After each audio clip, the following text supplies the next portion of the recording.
All right, I think we're set. So today's discussion, having spoken to these three wonderful people over the last few weeks, they collectively decided that what they'd really like to focus on today is looking at the impacts of discrimination that they have themselves experienced due to their own lived experience of suicide. And I think as we look around the globe, there is quite a disparity relating to the meaningful engagement and utilisation of insights of people with a lived experience of suicide.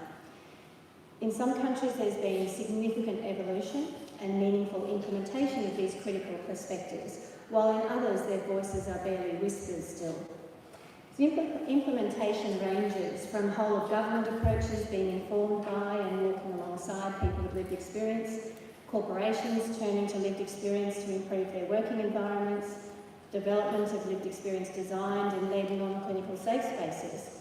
But then in other countries, suicide is still viewed as a criminal act, and where services are designed without very much lived experience input at all. And I didn't see these tweets until quite a while later, because that night I was unconscious and I ended up in intensive care. So if it wasn't for the actions of people at the absolute front line of suicide prevention, people in police helicopters with thermal imaging cameras finding people who need to be resuscitated, and all of the people in that work, I wouldn't be here speaking to you. So I'm very grateful for that, and I'm very grateful to have been able to find hope again. But what I wanted to speak about today was not just about a very simple rescue narrative like that I was very unwell, I needed resuscitation and intensive care, and then everything was fine again.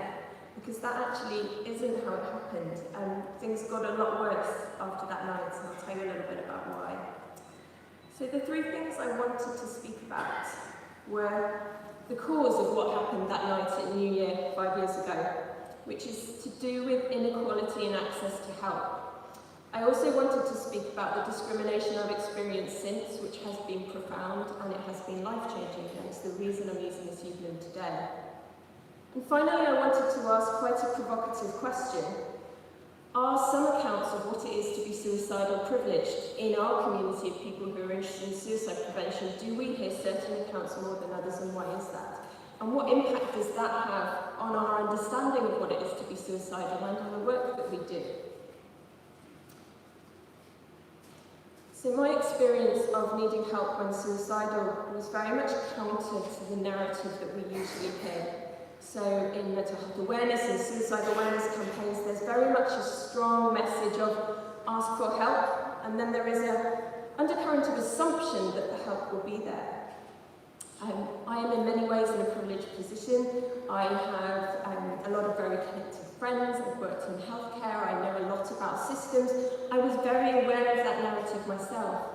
And when I was unwell and I needed help, I did ask for it, but I was turned away.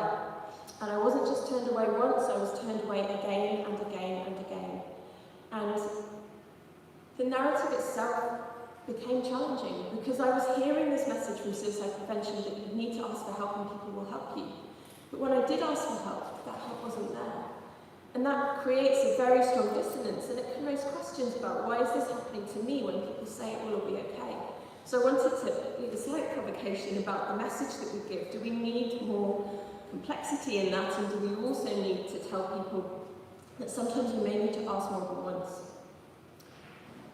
So what happened to me was very much being caught in a cycle of unmet need. I had a number of different needs going on, a number of things were going on in my life, including severe obsessive compulsive disorder, which was having a dramatic impact on my life, and I was unable to get help. And so I was cycling through asking for help, the right help not being available where I lived, people then calling the police because they were worried that I was at risk, and police taking me to hospital where I again couldn't get help.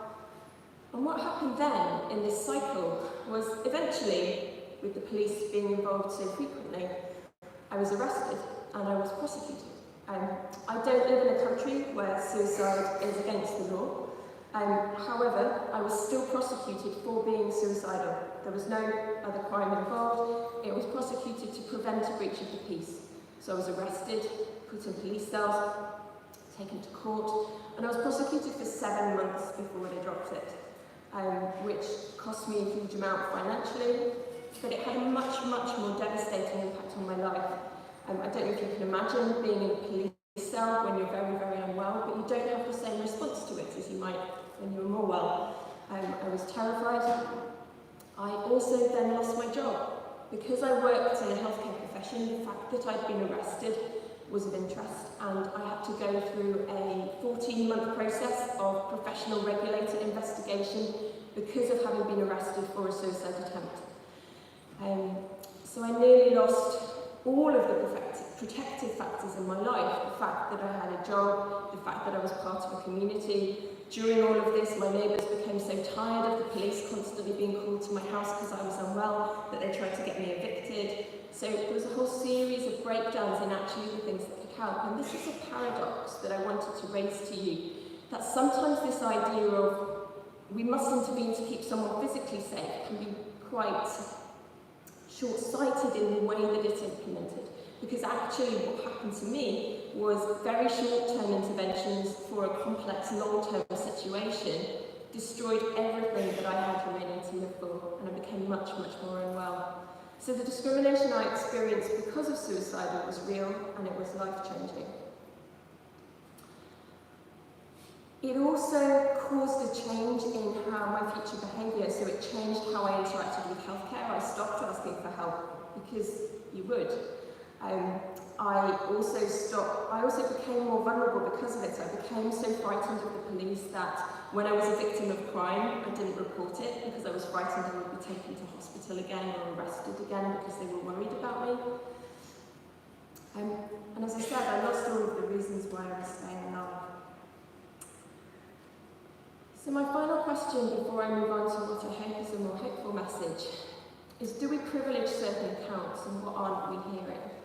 So when I hear stories of lived experience, I find them incredibly helpful to hear, but I'm also aware of the stories that we don't hear, more contested, more difficult, more complicated accounts where people don't necessarily have good outcomes in the short term, and I understand the reasons why we don't talk about that, but I'm asking the question as to how that affects people in a situation I was in. If all of the stories you hear about lived experience of suicide are very simple, I asked for help and it was there, how does that affect people who ask for help and it isn't there?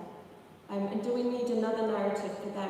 What could we present to them that resonates with the situation they're in and gives them that hope? So what I wanted to finish by saying was, this meeting has been incredibly hopeful for me, and that's something I'm always struck by when I'm around people doing the jobs that you do in research and policy and clinical practice and suicide prevention hotlines. I'm always filled with hope, and I'm struck by your compassion. And I suppose the question from my own experience of living this and finding the life that is worth living again is, how do we translate that hope to people who are in the situation that I was in? Because sometimes from my own perspective it can feel like there is a gap, and there is an implementation gap from the hope and the knowledge that we have to people who are struggling. And so I would like to kind of ask you to maybe think about and talk about how we can do that. Thank you.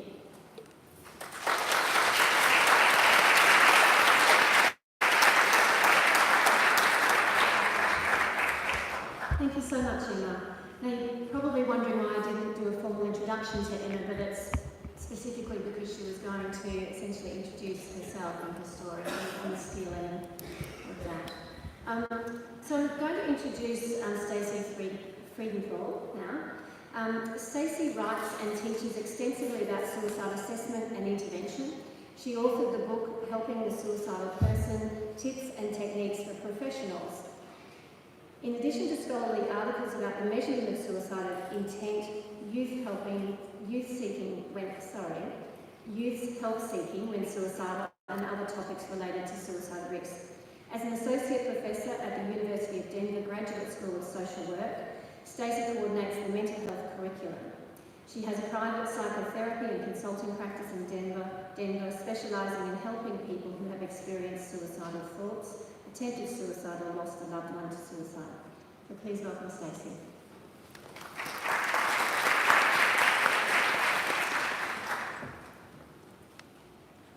Thank you very much for that lovely introduction. Can you hear?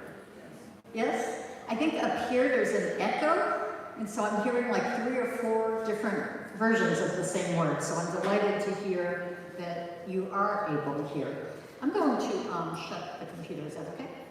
Okay. So I am here to talk about stigma and discrimination that I've witnessed among clinicians and researchers in the field of suicidology. Of all people, many mental health professionals hold stigmatizing views towards people who have been or who are suicidal. I once staffed a case at the counseling center at the University of Texas, where I worked as a telephone counselor on the hotline there. And I was staffing this case, and I told my colleagues about a 26-year-old woman who called on a Saturday night in an acute suicidal crisis. She had the intent to overdose on a lethal combination of pills. And while I was staffing this case, I said, she's a graduate student here. She's studying to become a therapist. And before I could go on, one of the counselors burst into laughter. She's suicidal and she wants to become a therapist? That's what he said. And another counselor said, how on earth could somebody who's suicidal think she could be a therapist someday? And then yet another counselor chimed in, and she said she needs to go to a therapist, not become one, as if the two are mutually exclusive. And these counselors didn't consider that the suicidal person was in a temporary crisis from which there was a very high probability she'd recover. They also didn't consider that she would almost certainly have more empathy and compassion for suicidal people than they possibly could. But I'm not bitter. For me, this was only a year after my own suicide attempt. And I was in graduate school, and I was studying to become a therapist, like the caller that they derided. The difference was that they did not know that I had attempted suicide or that I had ever been suicidal myself. And I learned an important lesson that day, and I'm sorry to have had to learn this lesson.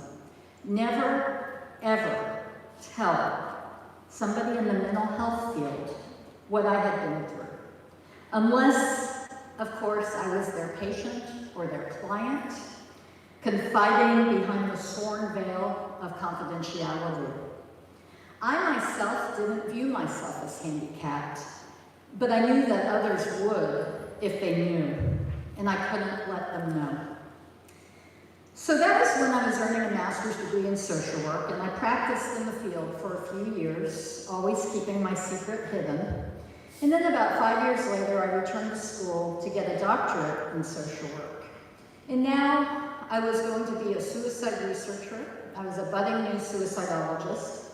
And I thought, maybe there won't be as much stigma and discrimination in a field where I won't be practicing with clients, I will be doing research. And then I attended my first conference of the American Association of Suicidology. And at the very first workshop I attended at this very first conference, an established researcher stood up at a workshop and said, so many people who want to work in my research lab are drawn to suicide because they've been suicidal. And then this person said, how do I weed these people out? Lesson learned again. Be quiet. Keep my suicidal past secret. And that's what I did for a total of 22 years. I came out of the closet, so to speak, a few years ago. I had gained tenure at my university, which I don't know how it is in Europe, but in the United States, it's essentially job security for life. So they couldn't fire me. And I had published a book that Bronwen mentioned on helping the suicidal person. So I felt like I had established myself, and it felt safe to come out, because it didn't seem anymore like discrimination could hobble my career. So far, my experience has been positive. It's actually been very positive, and I'm grateful.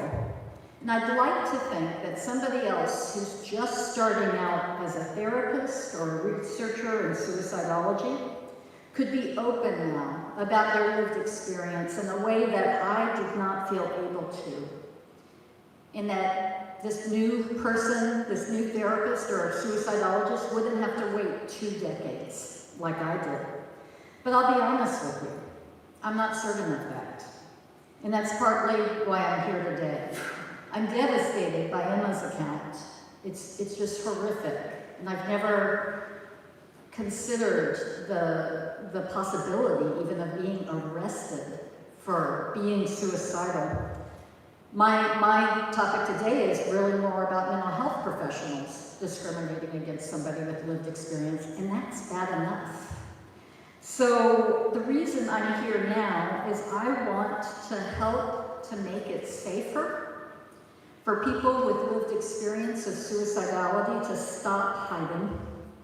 I want to help make it safer for people with lived experience to contribute their insights to researchers and to practitioners, and to be researchers and practitioners themselves authentically without hiding their experience. People with lived experience have something special, and I would say even something precious to share with the field. They have something precious to share with the fields of suicide research and with the field of suicide practice with suicidal individuals. And they have something precious to share with suicidal individuals themselves to the extent that they feel comfortable doing so and are in a place to do so in a healthy fashion. And I want to help in whatever way I can to make that happen. And I hope that you'll help me too to help make it happen. Thank you.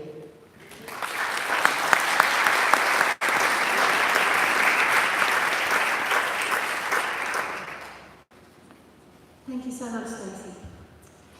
Now, I'm going to introduce to you DeQuincy Lezine. DeQuincy is a suicide attempt survivor and has been active in suicide prevention since 1996. He received his Ph.D. in clinical psychology from UCLA and completed a suicide prevention postdoctoral fellowship at the University of Rochester. DeQuincy is the chair of the Attempt Survivor and Lived Experience Division of the American Association of Suicidology and co-chair of the Consumer Survivor Committee for the National Suicide Prevention Lifeline. He's also the director of the Lived Experience Academy and CEO of Prevention Communities. So, DeQuincy, please come to the stage.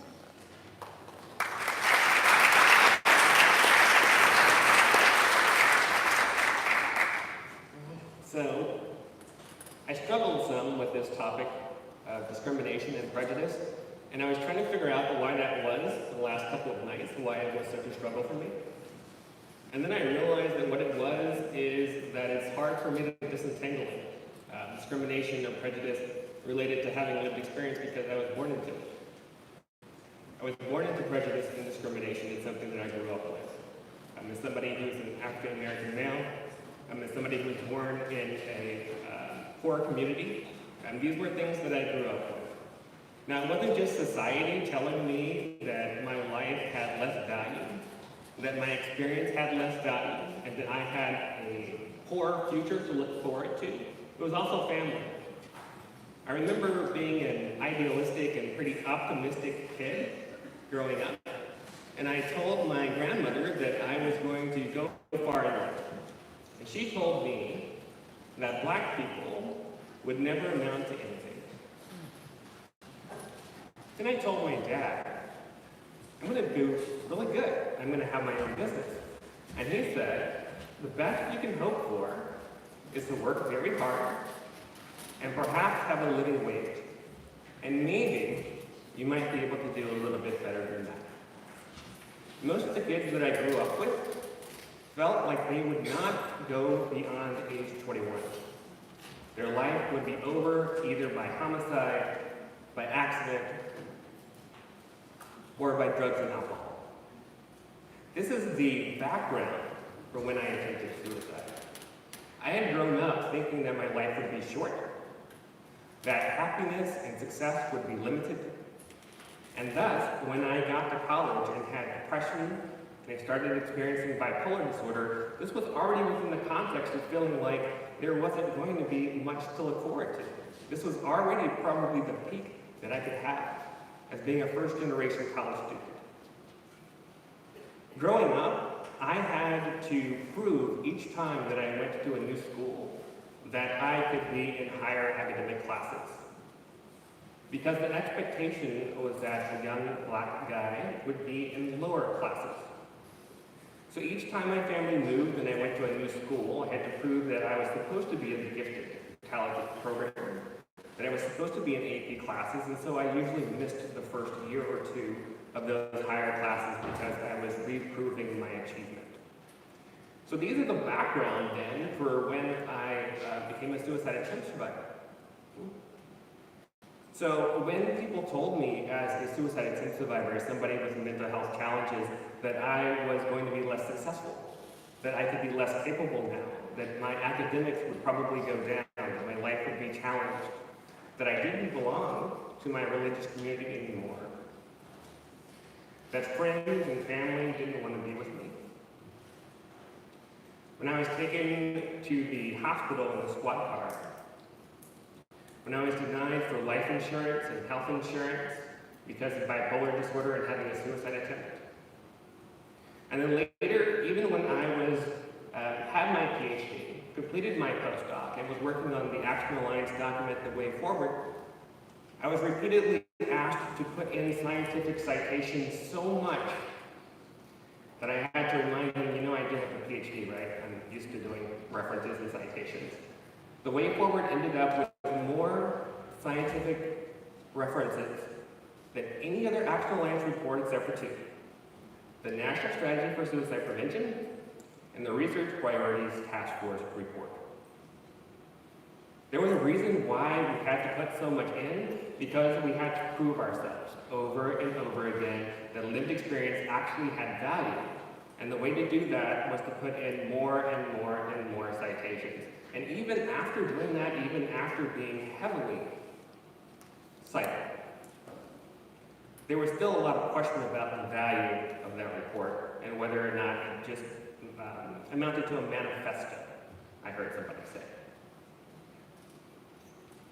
So these are some of the experiences that I had coming up around discrimination and prejudice with lived experience. But I do want to say that there's also a flip side.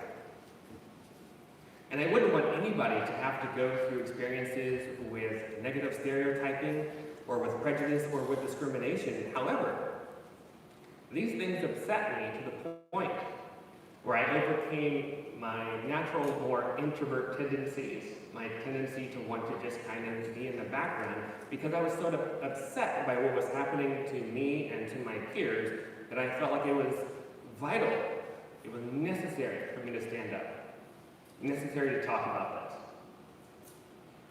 But I do want to mention one final thing, that in one of the kind of outcomes of being one of the early people to talk about lived experience, and one of the early people to talk about engaging people with lived experience, is that I became very solidly identified as being somebody in the lived experience community.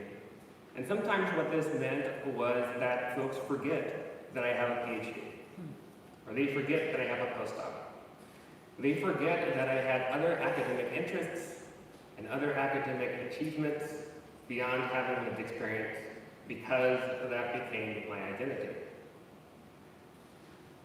But I still wouldn't go back and change that. I still think that that was incredibly important to do, and it's an incredibly important role to have, to be involved in the lived experience movement and to try to engage others and help them to get to the point where they can share their stories as well. So those are my remarks for my experiences around prejudice, discrimination, and lived experience.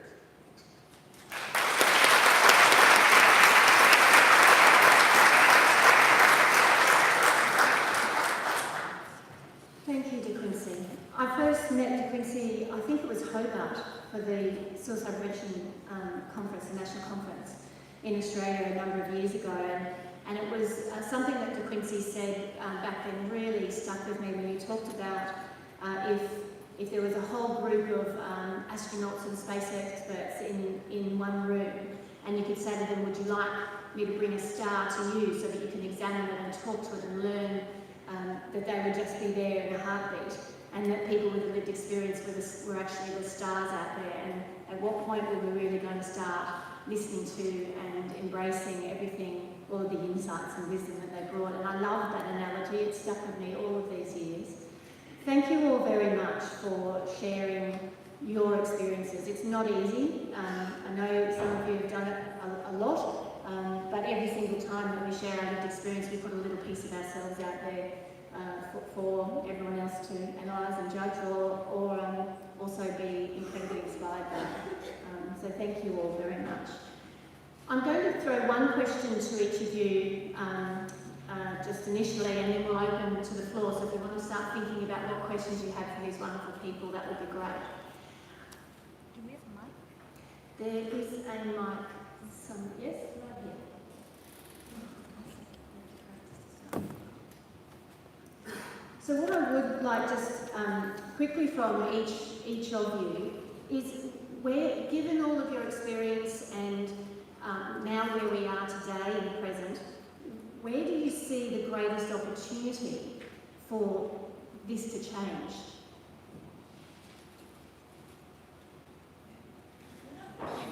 Passing the microphone. Yeah, sure, I'll go first. So I think one of the greatest opportunities that we have is for people who are in a position where they feel comfortable talking about their experience, and also have a position where they are already integrated in some other peer aspects. So they're already clinicians, they're already social work, they're already in research. And when those folks are at a place where they're comfortable disclosing their own personal experience, then they don't also have to go through the process of trying to overcome that stigma and trying to become a researcher or trying to become a clinician. I think that that's probably one of the most easy routes to kind of moving forward and expanding the group of people who have lived experience who are engaged in this work. So, wow, that's loud. I want to second what DeQuincy said, and also I want to be cognizant of what Emma said about privileging some accounts over others, and I think that might be an inevitability, because the people who are most comfortable or willing or able to share their experiences may be the ones who have emerged with strength, healing, and recovery. So there's also I don't know how you pronounce this, the Papageno effect? Is that it? It's the opposite of the Werther effect. It's about how there can be a contagion effect for hopefulness. That when an inspirational account is published in the media, that can help people. And so, but I do also want to be cognizant that, there's the good recovery story, and then there's the real recovery story, and then there's the ongoing recovery story, and those three stories can often overlap. Thank you. I suppose reflecting on the question, my answer would be about us thinking about and finding ways to use the stories that we're hearing to affect change. So I don't want to be here in 10 years' time saying this story again, or needing to, because people are still being prosecuted in the country that I come from relating to having attempted suicide. We know that's not helpful. I can tell you stories of that, other people can. We need to actually make changes from the stories that we hear, and think about how we can integrate those stories and use them alongside the evidence we have to make things better, so that people don't go through the types of discrimination relating to suicidality that we've experienced. And I'm just going to add one thing. Is that okay? So I'm reminded of, there was a story in Montana about 10 years ago about there was a Jewish family that was being discriminated against because they had a menorah in their window. And there were anti-Semitic acts committed against them. So all these other people in the city who weren't even Jewish put menorahs in their windows, so that then the people who were anti-Semitic didn't have this lone target. And I think there's applicability there, except that in this case, there are many, many people with lived experience. They don't need to put a menorah in their window when they're not really Jewish. I think the more people with lived experience who can come forth and tell their story, the less harm it will do to others who come forward and tell their story. It'll be like many, many people having a menorah in their window. And that's part of the reason that I was moved to come forward when people like Marsha Linehan and DeQuincy and Ursula Whiteside and others came out with their experience, was I felt, because I was in a better place to share my story, I felt that I needed, they had helped me and now I needed to help others. And it's kind of an act of defiance against stigma to tell one's story. So the more that people can do that, then hopefully the less stigma there will be to defy.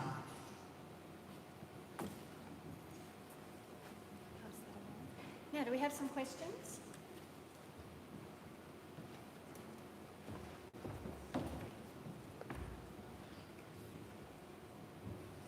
So I really support lived experience, as some of you know, and what I would love to hear are your thoughts about how we could, we do want to connect folks with lived experience with people who are public health specialists, people who are doing research in science. What are some practical ways, if everyone was going to take that back, that connection could be achieved?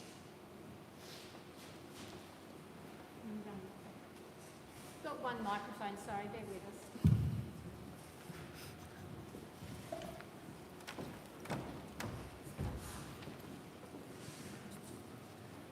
So to answer your question about practical ways it can be achieved, I would say make sure that you have lived experience involvement on every project that you do, and also that it is not tokenistic, included at the end. It absolutely needs to be there from the very start.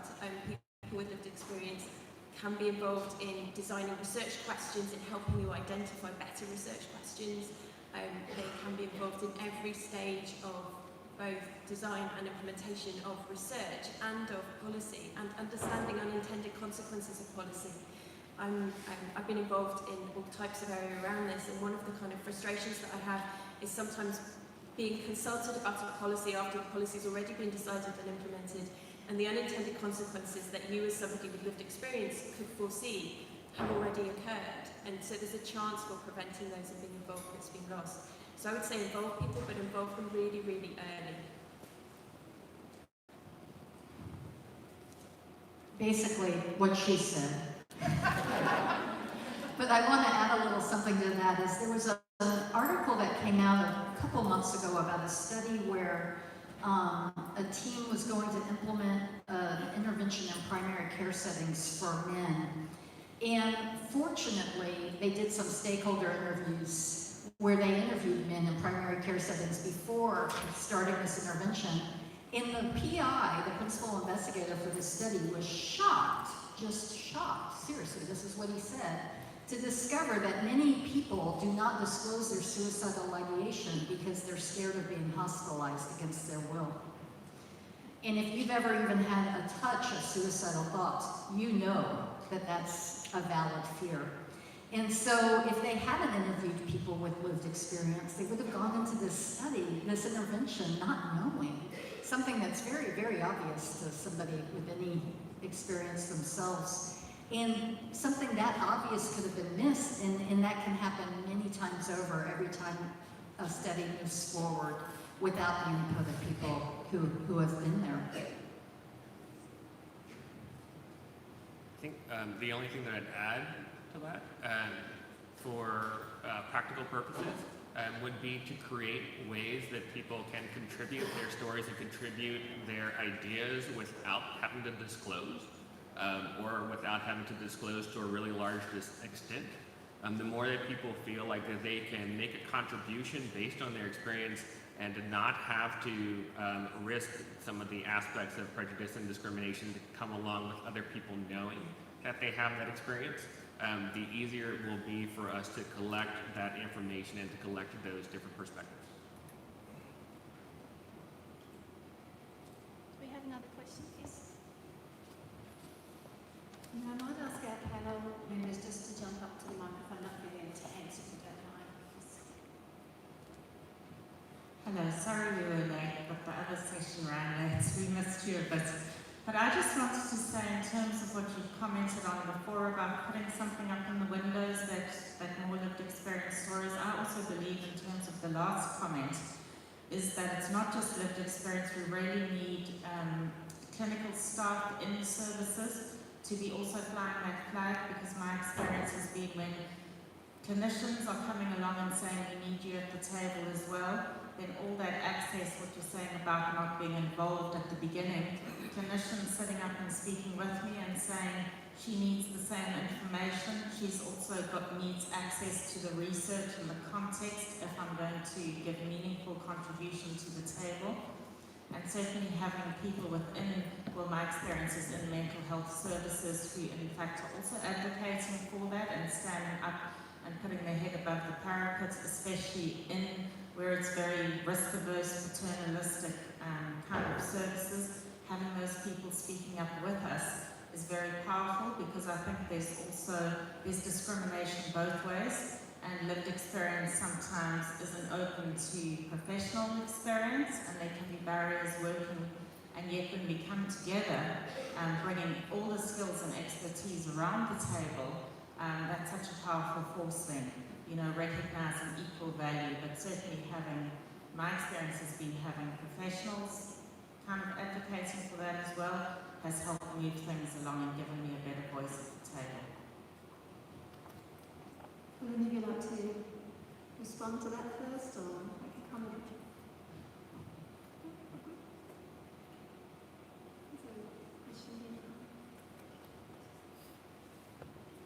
So my question is primarily for DeQuincy, but I'll also welcome any input from the other two panelists as well. But DeQuincy, you talked about kind of the entangled discrimination being a person of color and having lived experience.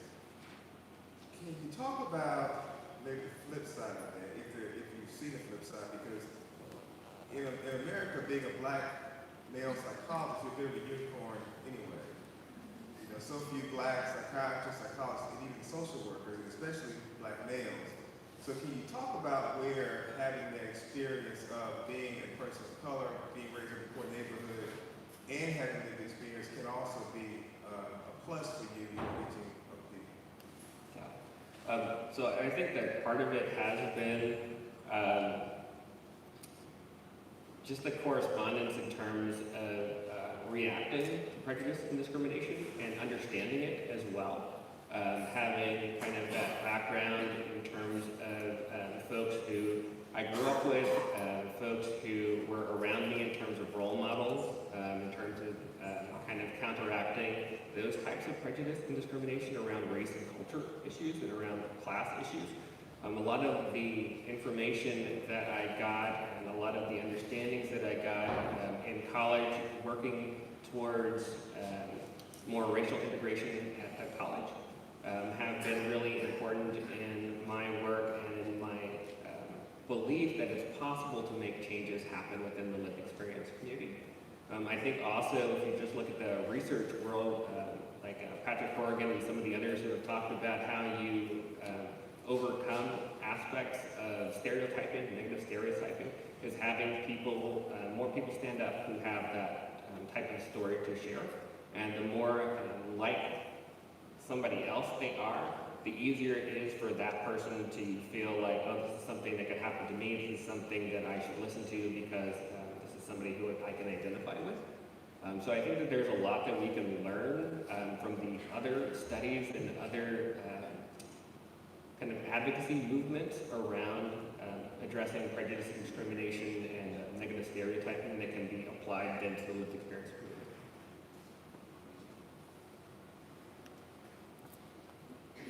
Question? There were some other hands up there before.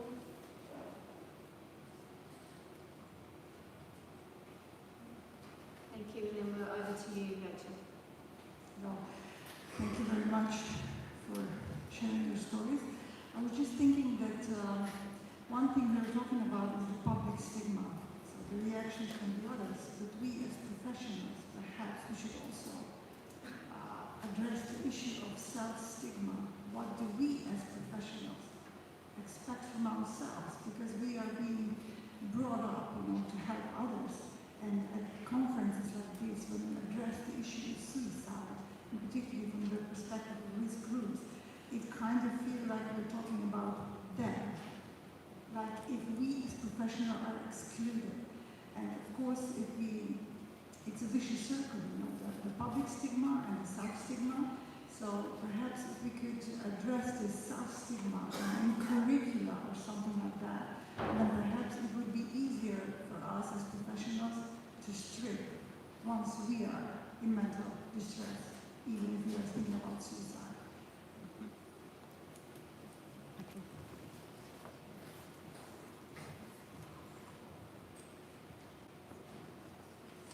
Thank you. I wanted to speak to that because for a number of reasons. One, I have this problem when I teach because I teach a class on suicide assessment and intervention. I teach about 4 sections a year of it at the Graduate School of Social Work.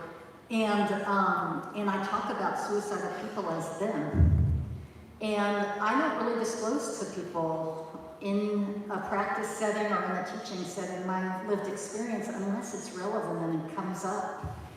And so I struggle with this about, in the middle of a presentation, do I say, oh, and by the way, I'm talking about me. When I say, do this with somebody who's suicidal, this is something that I experienced, and so I struggle. I don't have an answer for that. I do want to say about self-stigma, I said in my opening remarks that I didn't view my suicidality as a handicap. And that's mostly true, but I did also stigmatize myself. And I did also feel shame and embarrassment and fear, independent of other people's reactions. And I had an experience a few years ago at the ASHI conference in Vail, Colorado. It used to be in Switzerland. And there was a panel of people with lived experience, and I hadn't come out yet, so it was very awe-inspiring for me to see several people speak openly about their experience. And somebody raised their hand and said, I have a fear that I'm not competent to work with suicidal people because I have never been suicidal. And that just astonished me. I had never before really thought about what it would be like to not have insight into what it's like to want to die or to have made an attempt to die. And that just really changed my worldview about, oh, wow, there is something, I used the word before, there is something very valuable and even precious about having this kind of insight. I don't at all mean to imply that people who don't have lived experience aren't competent or also can't help people through a suicidal experience. I don't think that's the case at all. I also don't mean to imply that everybody with lived experience is competent. There's training, there's skills, there's, innate skills and learned skills. But it is a shift in thinking to view this, to move from a place of self-stigma to, oh, there's something that can be added through this experience. And I also just wanted to briefly touch on what you said, because we don't have a microphone. I was feeling kind of lazy and didn't want to get up just to say I agree. But I do agree with what you said about it's not just people with lived experience who can benefit from sharing their experiences with others, or let me say, who can help other people with lived experience by sharing their experiences, but also the people without lived experience can be allies and can create an environment free of stigma and discrimination. Thank you. Thank you. There was a question. Rach, put your hand up high so that the microphone can find its way to you.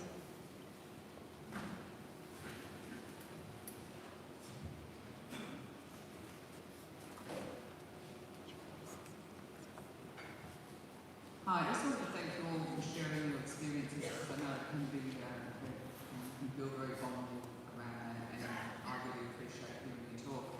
I think it's a real tragedy that you almost almost have to have this armour of professional credibility about you before you feel safe to talk about this. It's not right. And I also think it's such a shame, there's such a distinction between clinicians and attempt survivors, because we're all human beings and we all experience or are likely to experience the same dimensions of emotion. So it just shouldn't be that way. Emma, I was wondering if you feel comfortable, would you be able to say a few words about how you did eventually find help, and whether you felt that that was just luck that you stumbled across the right place, or whether you felt there was some kind of shift that occurred throughout the process that you went through?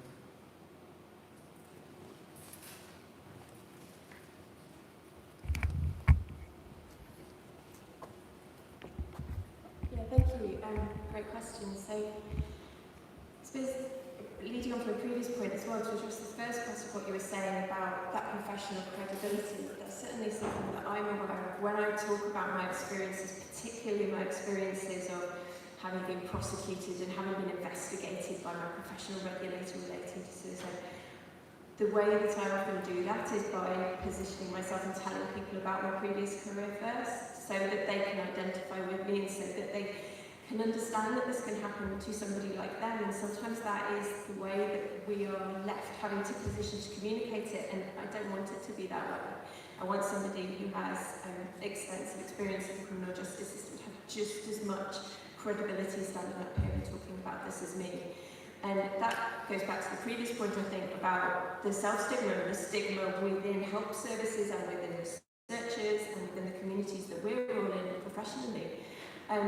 Which is that do we know as individuals effectively how to intervene when we see stigma in our own work communities? Because I'm sure we've all seen it. So I'm sure as we've all been talking, you've thought back to times that you've seen somebody you work with behave in a stigmatised way towards another person. Do we effectively intervene on those occasions, and do we know and do we feel confident to do that? And if not, how can we ever expect societal stigma to change?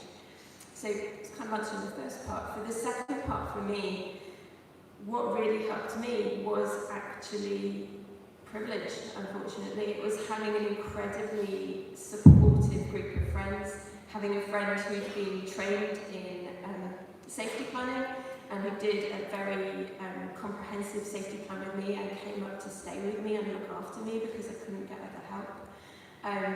Having the education to get back into work despite my career having been destroyed, and having other avenues that I could pursue and rebuild. And also not actually being evicted from the home that I was in. I think if all of those things that were very precariously about to happen, that I talked about earlier, had happened to me, I think it's very unlikely I would be here today. And so what I worry about is that not everybody has those things. Not everybody has the really extensive, very supportive group of connected friends that I had who could all leap into action and look after me when I couldn't get the right help. So we need to make sure there's a safety net there for people who don't have what I had. Thanks, Emma. We've got time for one or two more questions. Hi, I'm Tony Pisano from the University of Rochester. I collaborate very closely and co-teach with a person with lived experience, and for the past 2 years, and it has been, glorious and game-changing. One of the things that we talk about a lot, and I would love to hear, any of your comments about, is kind of how to balance sharing, really difficult, painful experiences of care with kind of a positive message. Not wanting people that we're working with to feel sort of attacked, and they're often not the ones who provided that difficult care. And so we're constantly talking about, we don't want to ignore the fact that really, painfully difficult care is sometimes given, but also not wanting people to feel kind of overwhelmed or point to that. So I'm wondering if any of you have experiences you want to share in that regard, how you manage those negative stories and remain kind of positive and encouraging of change.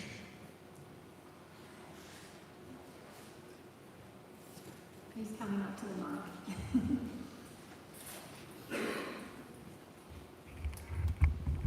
I'm sure the others might want to speak as well, but I suppose this is something that I'm really aware of, because my story and what happened to me is potentially so difficult and so challenging. And although there were people who absolutely were key in getting me through it, and there was a lot of hope in there, there were a lot of hard things as well. And I struggle a lot as a professional and in the other roles that I do, thinking about, well, should I tell people about this? So I make a series of decisions in what I say.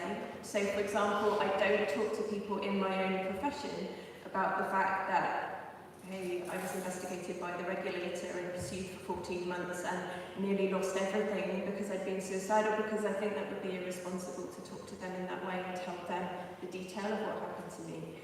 Because we're trying to work to change it, to make sure it doesn't happen to anybody else. But I think you're right, there's a huge amount of emotional labour that people with lived experience do, trying to make their stories feel okay for the people who are hearing them. And I suppose I would like to issue a challenge to all of you in, why do they have to feel so okay? You know, we work in a very complex field, we understand complexity, we understand things are difficult. Why is it that we can't hear things that are tough and are disappointing?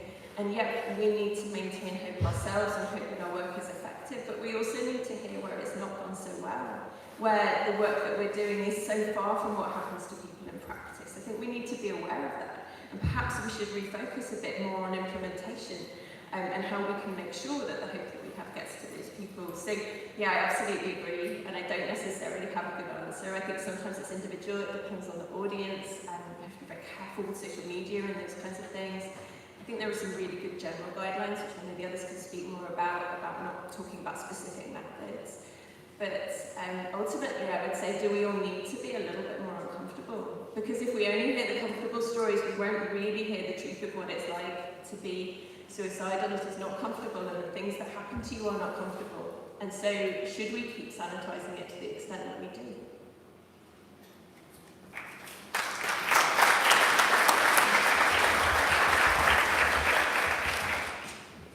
I think what I'd add to that is usually when I'm talking to folks, I will focus on what needs to be said to those people. So if the thing that they need the most is to focus on what they can improve, then I will focus on what in my story is related to them improving. And that could be something that was negative in my story, it could be something that was positive in my story.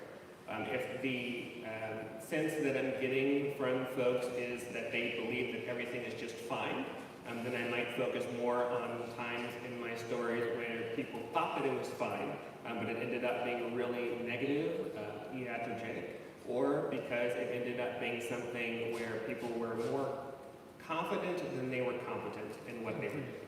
Right? Times where people did an assessment and they thought they got it right, but I pretty much just made sure that they didn't get it right.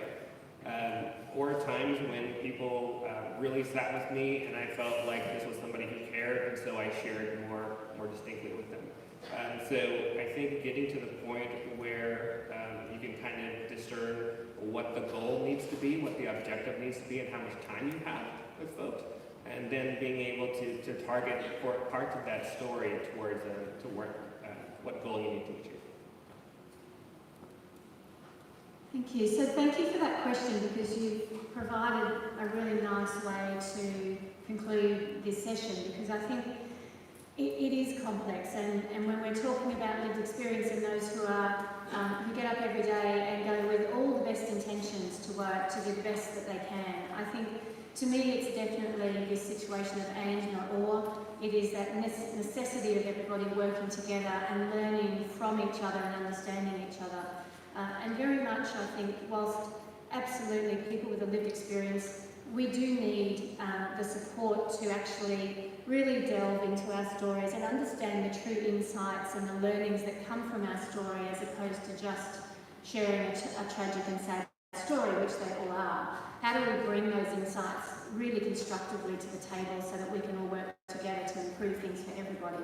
And similarly, where is the education and support? You know, how can we really wrap that around the people who are endeavouring to provide the care, such that they are equipped efficiently to be able to help? And I think a very important integral part of that education and awareness for our clinicians is going to come through that lived experience story. So I do agree, we do need to be comfortable in being uncomfortable, but I think if we keep that focus on it's an and, we need to work together in mutual respect, I think things can go a long way. Thank you very much. It's wonderful to see such a full auditorium directly before lunch, and I saw lots of people pouring into this panel session once the other sessions had finished. So thank you so much. I encourage you, if you are interested in hearing more and learning more around the lived experience, there is a lived experience symposium on Friday being delivered by a group of us from Australia, where we go back to Lakshmi's key points from the keynote prior to this panel, where very much a lot of the stumbling blocks in Australia have really been coming forward down, and we are very positively walking on those stepping stones towards much greater understanding of lived experience. So if you're keen for more, come see us on Friday. Otherwise, thank you very, very much to Emma, Stacey and DeQuincy. It's been wonderful to have you and to hear your views and your stories. Thank you so much for sharing, and enjoy lunch, everybody.